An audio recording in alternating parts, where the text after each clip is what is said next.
Popular YouTuber Danisnotonfire has a series which he likes to call Reasons Why Dan's a Fail. Please don't sue me. Basically, in this series, he shares witty little anecdotes from his life that are either awkward or just plain ridiculous, and he uses them as reasons as to why he, Dan, is a fail. And then of course all of his audience are like, ah yes, Daniel, I can #relate. I too am an awkward being. I share your pain. And so whilst racking my brains for video ideas that are not completely overzealous and just massive in proportion, I realised that I probably have quite a number of stories that are in a similar vein that I could share and provide reasons as to why I'm just not very good at being a human sometimes. And so without further ado, here are 4 reasons why I am a fail. Except I can't call it that. 4 reasons why I'm not functionally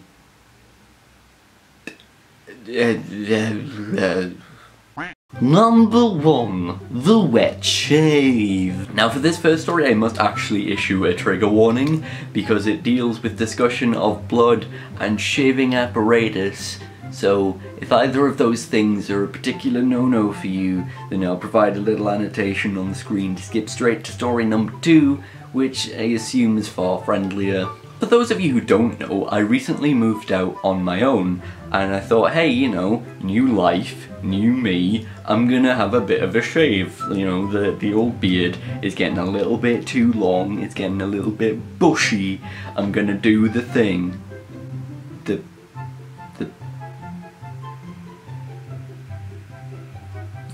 The thing.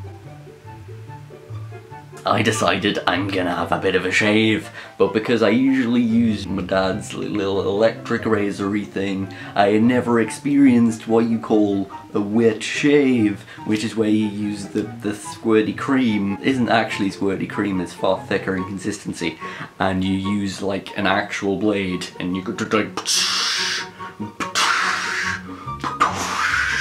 I was thinking the whole time, like, this is my first time. I'm expecting some injuries here, I'm expecting a little bit of the bleeding on the face. I wasn't expecting to have the best time, but I also wasn't expecting where I actually got myself. I was doing the shavy thing, but like down here, you can imagine how this is going to be a problem because it was a little bit too aggressive with the old downward motion, and basically I cut my throat. It wasn't a serious wound, I'm completely okay. It was a pretty traumatic experience. I was very concerned for my well-being. Thankfully I'm here to tell a tale. It's a little bit like, I don't know if you've seen 7 Psychopaths, there's that, the one of them who like slits his own throat and he's like got the scar. It wasn't quite like that, it was just a tiny little nick. It wasn't fun, really. Number 2. The flood. So I'm not sure if it's the same at all uni halls, but in my particular place of residence, the shower and the bathroomy thing is basically this. A hole in the floor. Like you have your floor, the bathroom thing, and then you just have a hole. And that's the shower thing. See, the problem there is that the draining system isn't particularly wonderful, and also the hole in the floor isn't deep enough to actually do anything. On top of all of the water that you've got splashing out underneath the curtain, because it just does that anyway, you've also occasionally got it filling up to the point where it literally just laps over the side, and there may as well just not even be a hole in the floor. You may as well just flood your bathroom, just why not? But of course on my first day I didn't know that was going to be a thing, and I freaked out about it. I was like, oh god, what have I done? I was like, is this a problem? Have I done something wrong? Like, am I supposed to put like a towel down or something? Like, I didn't have a mop and I was just freaking out. And in the end, it was like 1 in the morning or something, and I had college the next day, and I was just on my hands and knees just trying to mop the floor with kitchen roll because it's all that I had. Such a good human. Such a great. Number 3. The soup. So as I've mentioned in previous videos, my financial situation and eating habits are quite often less than ideal. And so the other night I was trying to see what I could make using what little I had, and I basically found a tin of soup in the cupboard. The only problem with this being that it didn't have a tin opener. Thankfully someone else did, which was all good, until I realised that I don't know how to use a tin opener. So I ended up having this intense climactic battle with the tin in which you never knew who was winning and who was losing. Is the tin opener gonna come out on top, or is the tin just completely unstoppable? Will our hero prevail, or is the arch nemesis just simply tin-destructible? A tin-vincible weapon of mass destruction, a sheer force that cannot be reckoned with. In the end, however, the tin opener broke, and I didn't get very far at all. So what did I do? I found a big knife, and I resorted to trying to saw it, which didn't work that well either, funnily enough. It took some time, but finally I started to get into it, and also leaked all over the counter.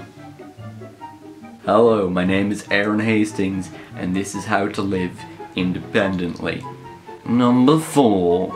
The IMPASTA. In the end, I was successful. I did manage to get the soup into the pan, and all was good. But you see, my intention was to cook the soup with pasta, and there was only one pan. So really what I should have done was put the pasta in first, boil it in water, put it through a sieve, and then put it back in and put the soup in. But I didn't do that, because that would have been sensible, and that is only something that I know with the benefit of hindsight.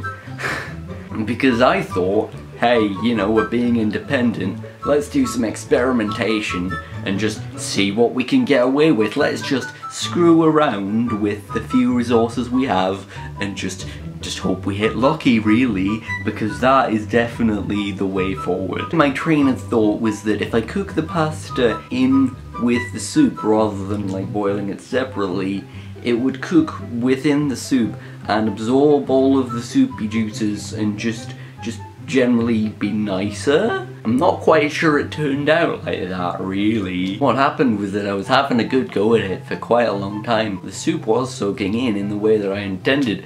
However, the pasta was not getting any softer. It wasn't like properly cooked, softened pasta. So I was wondering what was happening because the soup had almost completely evaporated. And then one of my flatmates walked in.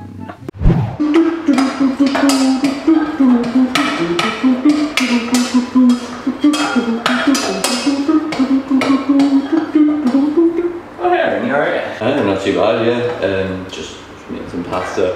Well, it would be. Doesn't seem to want to soften for some reason. Did you boil it in the water first? You didn't boil it in water first, did you? That's a thing you're supposed to do, isn't it? Yup. I am a really great human being. So have you had any similar experiences? If so, would you like to share them in comments in the thing so that I don't feel as much of an idiot? If not, any other awkward experiences or anything would also be nice in comments. Just leave comments. If you enjoyed this video, you should probably leave a thumbs up, because thumbs up mean that you approve of things. It would be really good if I could hit 472,094 thumbs up. That's a big number. I think if we work together, we can achieve it. Anything is possible when you believe. Also, if you want to see more of my things, because sometimes I do other things that could be considered funny to some audiences, it'll be cool if you want to check them out and just press the subscribity wibbity button. You should do that. Please, please subscribity wibbity.